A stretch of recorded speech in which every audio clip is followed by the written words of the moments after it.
So I'm going to be attempting to do this video in focus.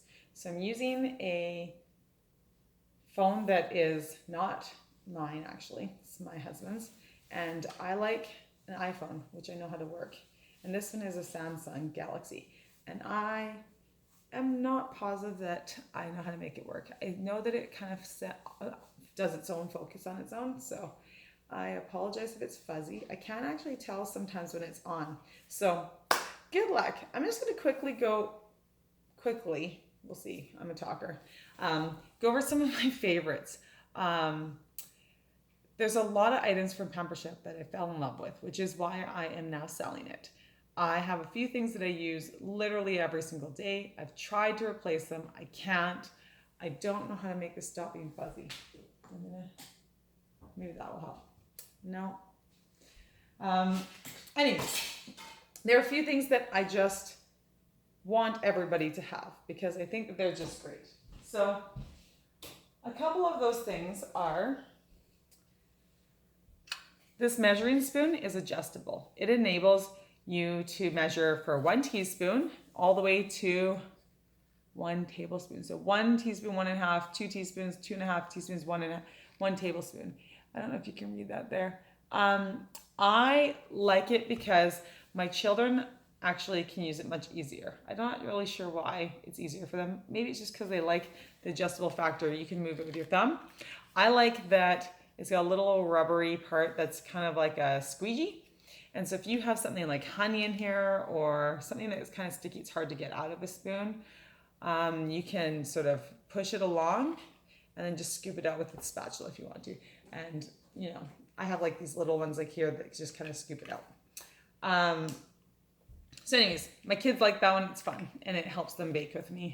And my kids are little, so sometimes you got to give them something fun so they can leave you alone and you can do the rest of it. And sometimes you got to give them something fun so that they'll help you do it. So it just kind of depends on what they're into the mood of.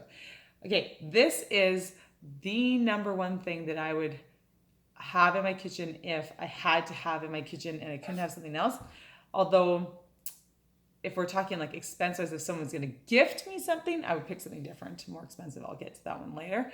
But if I just had to have something, I use this literally every single day. This is a mini, what is this called? A mini serving spatula. We just call it a flipper at our house, so it's hard for me to remember the name for it. My husband and I have literally fought over this. We use it for big items. We use it for small items. We don't care. There's this Japanese dish called okonomiyaki. It's like this big, and we use this to flip it. I have the bigger version from Pampered Chef. They came out with it after years of us begging for it, but it's a little bit heavier and thicker. And to be perfectly honest, I don't like it as much. It is really good for barbecues. It's probably really good for things in the cast iron that like aren't sticking too badly. If we're talking about something that's stuck and you're not sure if it's going to come off or not, this is your go-to. And I use it for everything. Like I shimmy it around until it pries it all loose. So this, if you have only one thing you're allowed to buy, this is what you should get. This is the other thing. My mom had this one when I was growing up. My mom had that too. My mom had this when I was growing up, and it's the garlic press. And the thing about this garlic press that I really love, I can see that my dad washed this. My dad is visiting with me, and he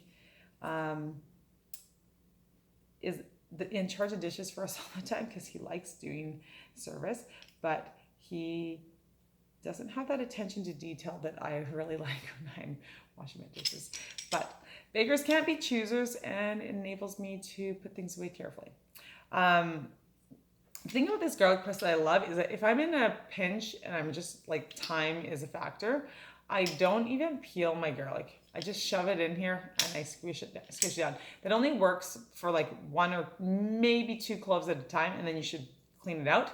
But it comes with this little tiny handy-dandy hole pusher thingy. There's probably some name that I don't know about. And it goes in there and it just pops out the little bits from here, and then you throw them in your sink or your garbage, which I actually have some in here because of my dad, who I love greatly. And they're so smart. They gave this little spot here so that you can actually connect it there when you're not using it, so it doesn't get lost. That's what I love about so many of the Pampered Chef items is that they've put a lot of thought and effort into just realistic things. Realistically, if it isn't attached to this, I'm going to lose that. It's not going to stay in my drawer. I'm not going to find it. So having it directly attached to that is a big deal to me. Another favorite, and this one is one that I think my mother-in-law has one that's like originally Pampered Chef that she's had for 20 years. And the thing about it is it's very flexible, but it's also firm, so you can really scoop heavy batter out. And so for me, the reason why that's really important is that I am gluten intolerant. So my whole family is, except, well, I guess my son likes me to tell people he's not anymore, but he really shouldn't dabble in it too much. A lot of our batters and a lot of our bread dough, I call it bread dough because it's more like batter often, is really thick and sticky, and it really isn't that fun to get out of the dish, and it can be really hard. And this needs to be firm to really scrape it out, and it is almost always a heavier batter. It just is. That's part of the reality of gluten-free. A lot of items from Pampered Chef are easier for me in our household full of food intolerances and allergies and stuff like that. And I'll touch on that, I'm sure, throughout the week as we talk about all the different products. But the number one thing that makes this my favorite. So if you don't know me, which many of you won't, I actually studied science for my undergrad, and bacteria are something that I love. It's something I focus a lot of time on for my health because good bacteria really do run the show in your body, which if you want to know more information about that, we should have a chat because I've done a lot of research into that and have a lot to share. And I also like to hear other people's ideas of how they are improving their health. But the number one thing is that it is fused right here. You do not get that separation. It doesn't, water doesn't get trapped in there, and so bacteria can't grow in there. And that to me is a really big deal because if you take apart your spatula, if you have a spatula at home that doesn't pull all the way apart, and the other ones I had before this pulled all the way apart because that really grossed me out. If they're clear, you'll start to see like black mold growing in there. And if you don't have a clear one, if you break yours apart, and I really encourage you to check if you have, like, let's say 2 of them, and that you can see that some water gets trapped in there, I really encourage you to crack yours open if it's not expensive, obviously. If you don't want to buy another one, then don't. But I know black mold has caused some health issues for some of my friends that it took them years to discover where the black mold is coming from. And sometimes it's coming from your spatula, and you know where else it comes from sometimes is your knives, like steak knives. Steak knives often, that metal piece doesn't go all the way through as one piece, and that's actually a big problem. And so you get a lot of black mold in those areas. So that's an important thing to me. And all the spatulas have that. So they have regular spatulas too. This one's a spatula scooper or a spatula scoop. And there's various sizes. There's a couple in between, but they're in my dishwasher, so I'm not gonna take them out. And then there's some new items that I got that I'm going to share, even though I don't know tons about them yet, but they're, just kind of exciting to me. My children have never done well with refined sugars. And then my daughter is dairy intolerant.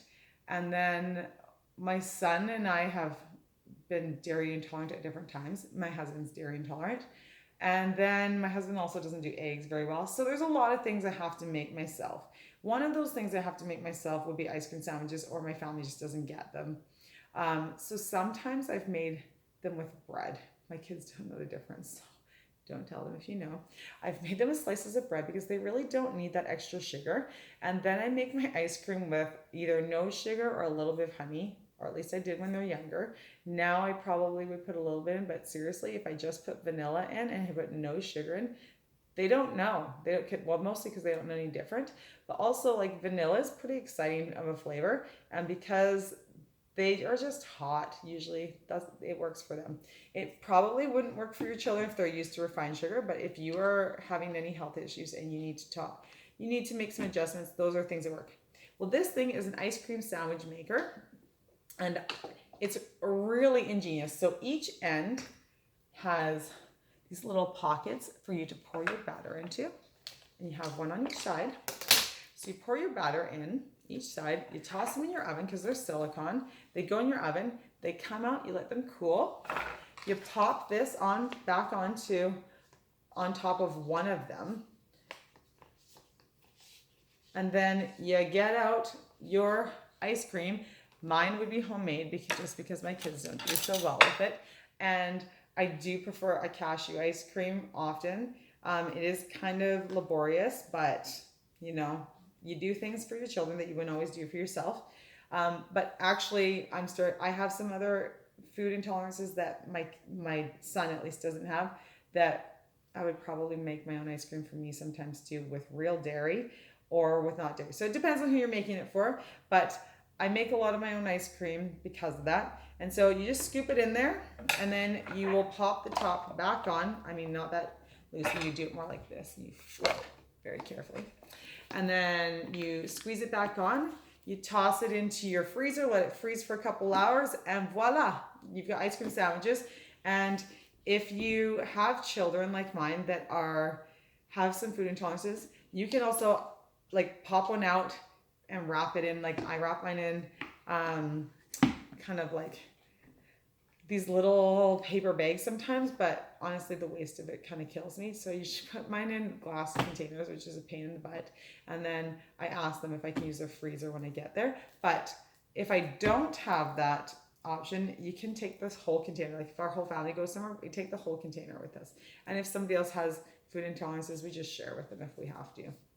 On that same idea of not being able to eat everything as everyone else, I got this month and a half ago, and they're just, for people who are gluten intolerant and sugar intolerant, amazing.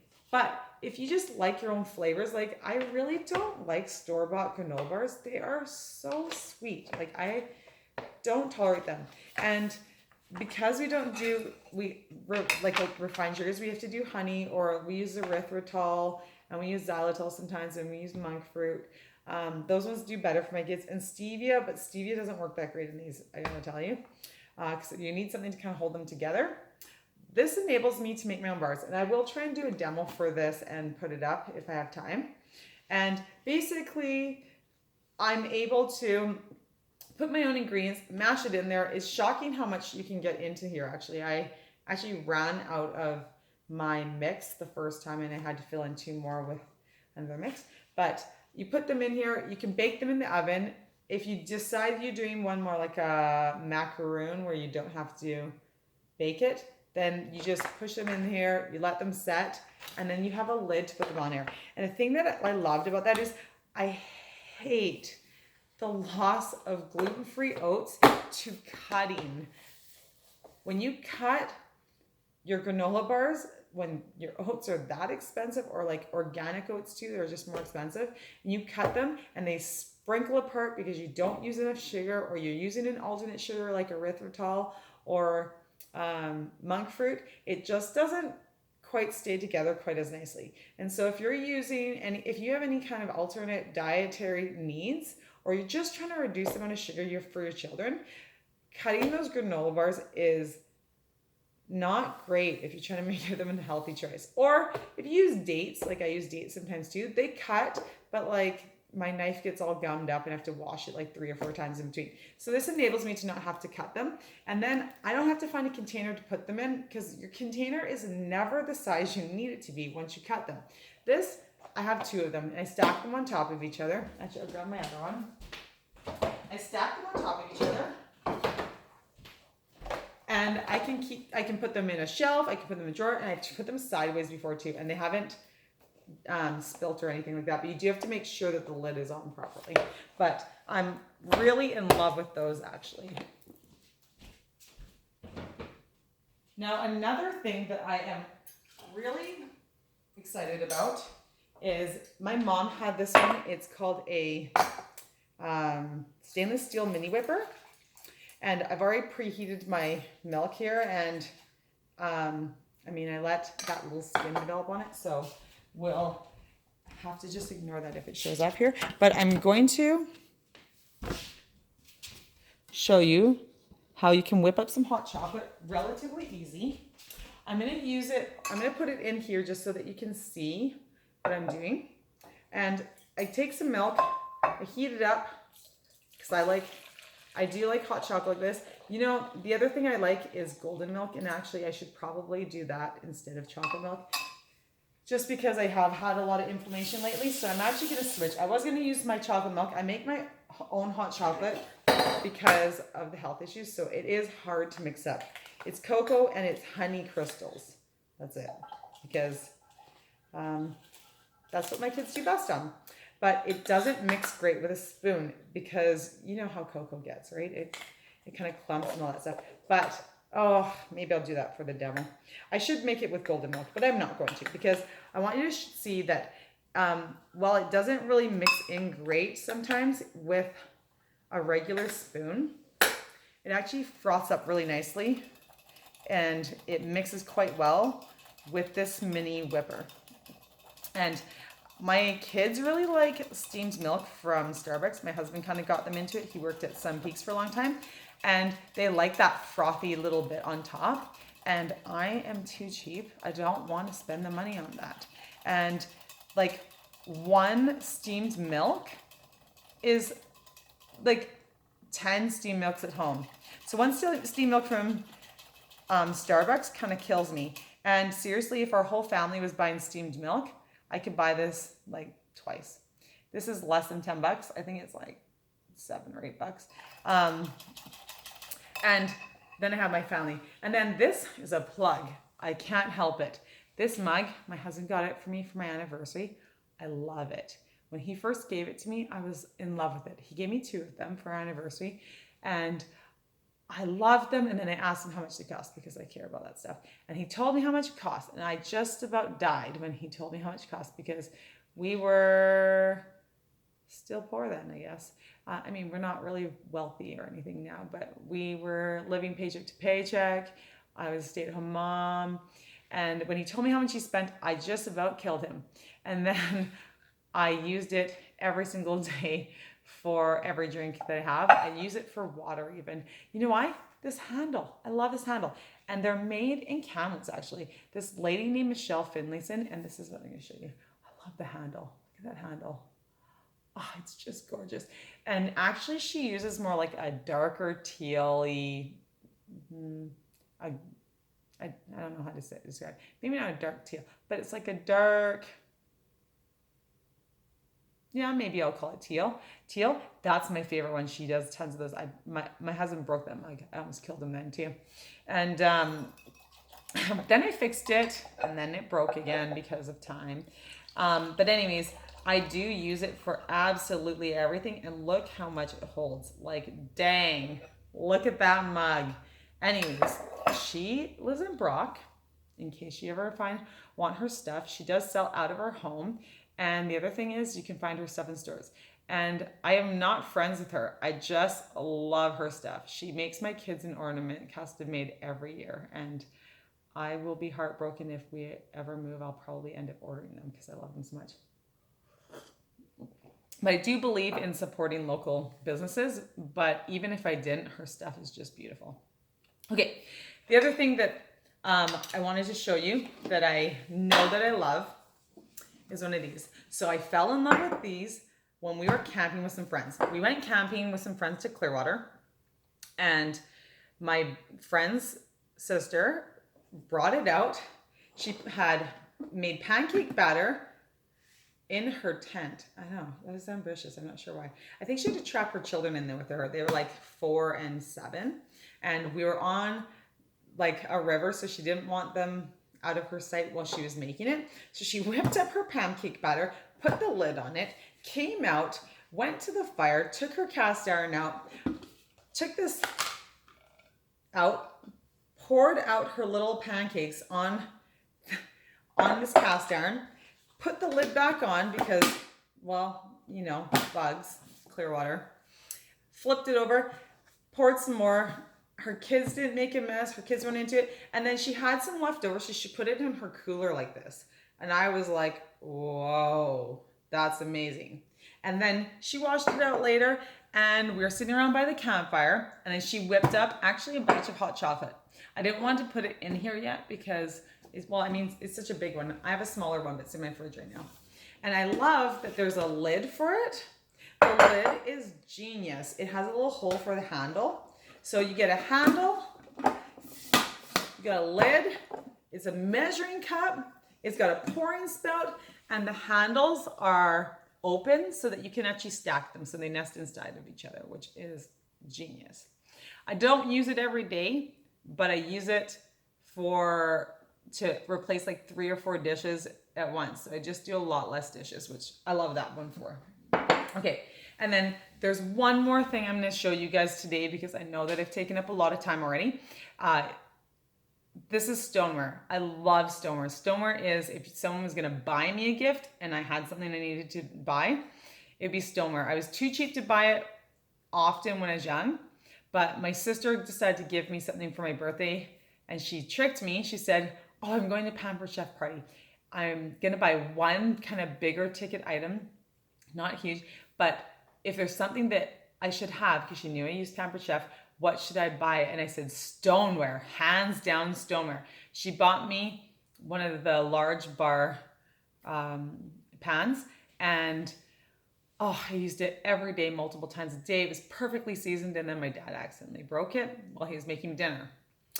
But I got to replace it with another one and we decided to go with a pizza pan this time. I do have the large bar pan again anyways, but this one is my well-seasoned one, and you can kind of see, like, it looks dirty, but it's actually very smooth. I don't know if you can tell from there, but it's actually super smooth that I don't put any oil on it anymore to cook things most of the time.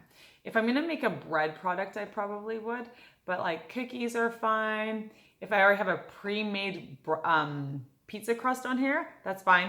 And even a gluten-free one, I may not. It depends on if I put oil in the batter or not and what I'm making it out of. If I know it's a stickier one, I will. But it's so smooth and it slides off and you just use, it's kind of like cast iron.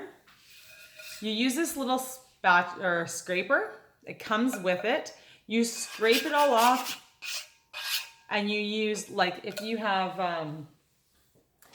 are using cast iron, you should have a brush already that's kind of like, you may not, but I have one. This is a dedicated one to like no soap. I don't use soap with this one.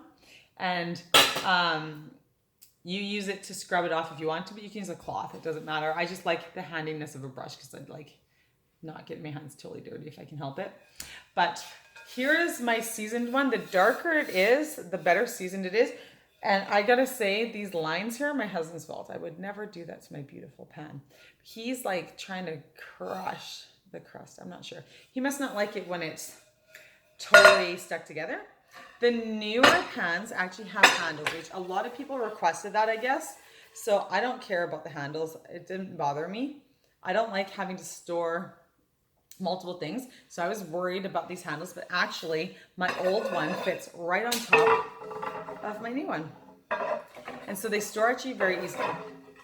But as you can see, this is not well seasoned and it's a little bit rougher. So when you first get it, it feels rough if you've had a seasoned one like I have. And it takes a few uses, I'd say 5 to 6 uses before you start to see it really being non-stick the way you want your stoneware to be. So that's why you don't want to use your soap. The soap will kind of strip those oils that season it, just like a cast iron does. And then it also makes it so that sometimes your soap residue can get kind of like stuck in your pan, just like cast iron, where you can taste it later. So it's just better not to do that. If you do, I know people who have been able to use it anyways. They just use a little baking soda and it pulls everything off. And people do often wash their pans with baking soda like once a month or something, but I don't do that. I don't care to, and mine have been fine. So it depends on how you prefer it. But I'll show you guys one more pan. This one actually, they don't sell it anymore. I'm lucky that I have one because I use it to make my crisps all the time. But as you can see, it's more seasoned on the outside than inside, but this one I don't almost ever put, I've never really put oil in this one. This is just from the natural cooking. I mostly cook crisps in this one. So I put in my fruit and then I put my crisp topping on. And so the oils from my crisp have just sort of seasoned up the edges, but I don't really need it on the bottom. But yeah, so there's a few different stores. You can make pizza in this one too. This one's actually, it is a pizza pan. It's a deep dish pizza pan, and we do use it for a lot of items. So yeah, those are my favorite items.